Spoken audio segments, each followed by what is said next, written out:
On avait rêvé les yeux ouverts. Des gouttes de nos sueurs, on a espéré. Espérer le bien en fuyant le mal. Galère le matin annonçant un soir cruel. Terre fertile, air pollué, peuple malheureux, ventre creux. On avait les yeux rivés sur eux.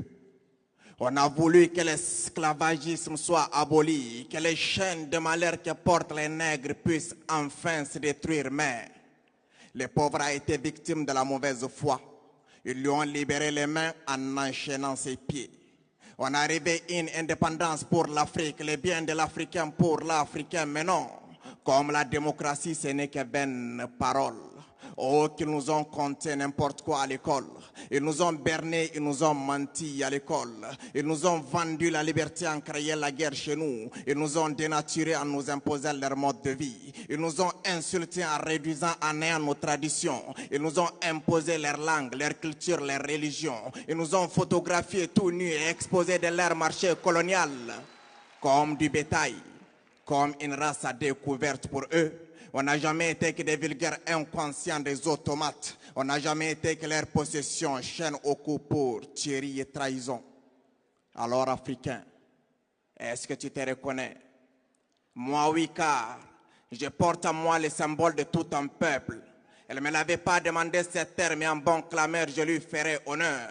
Du Ténéré à la mer, des traditions se croisent, les destins se dessinent et c'est comme ça qu'on érige. Je suis sur ces peuples spoliés et leur histoire me doivent des excuses. Je n'ai certes pas l'esprit angélique d'un elfe en méditation, ni la férocité d'un Acadien en quête de vengeance. Je ne suis pas faiseur d'histoire comme Cheikh Anta Diop et l'histoire ne retiendra peut-être pas mon nom comme Martin Luther King car je suis fils d'un père cultivateur et d'une mère ménagère, je suis enfant de l'eau, du ciel et de la terre étoilée, je suis enfant de la brousse et du désert acharné. Je suis le fruit des chants d'oiseaux de la vallée perdue aux mille couleurs. Je suis ce peuple traqué par l'histoire, aliéné, malmené à perpétuité. Je suis de ce peuple éduqué avant même toute éducation. Je suis de ce peuple du vin, consommateur de la viande des serpents. Je suis ceux qui prévoient l'avenir en consultant le sol.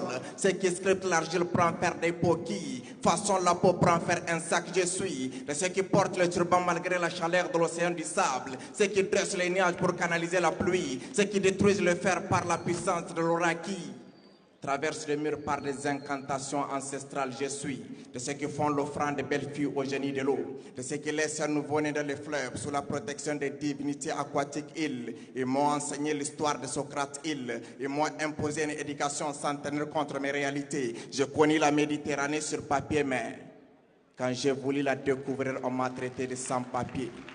Nous façonnons telles des boules de billard à l'air guise et la boule blanche qui nous tape pour nous mettre dans les trous terre. Pleure, pleure, pleure d'une libération intellectuelle. D'autant plus qu'il restera des étoiles au ciel, existera sur chaque bâtiment de la vie de l'espoir pour ce peuple au visage rayé quand enfin on acceptera notre identité, quand chacun de nous retournera aux sources, s'abreuver du nectar de la vie offert par la nature, savourer les plaisirs audibles du Wolof, le charme du Hausa, la puissance du fond et le fond de sa grandeur, la mélodie du Swahili, la perfection du Fulfulde et la grandeur du Malinké. Quand tu feras la pêche pour nourrir les tiens, la chasse pour les délices du gibier, quand on supprimera ces frontières imaginaires qui nous servent de barrières pour ne former qu'un seul peuple, quand on marchera monde dans la main ensemble et réaliser cette union africaine tant chantée. Quand on aura une monnaie qui nous appartienne, quand on cultivera la terre et courra aux belles récoltes, encaissées à l'automne pour le plaisir de l'hiver, alors peut-être, oui, peut-être que l'histoire ne nous accusera point d'être complices comme nos aînés. Peuple de l'AES, lève-toi. Peuple de l'AES, lève-toi. Lève-toi comme une flamme qui jamais ne s'éteint, comme une seule chair, une seule âme, un seul destin. Lève-toi, fils du Sahel et de Dune au sommet des collines de Koulouba.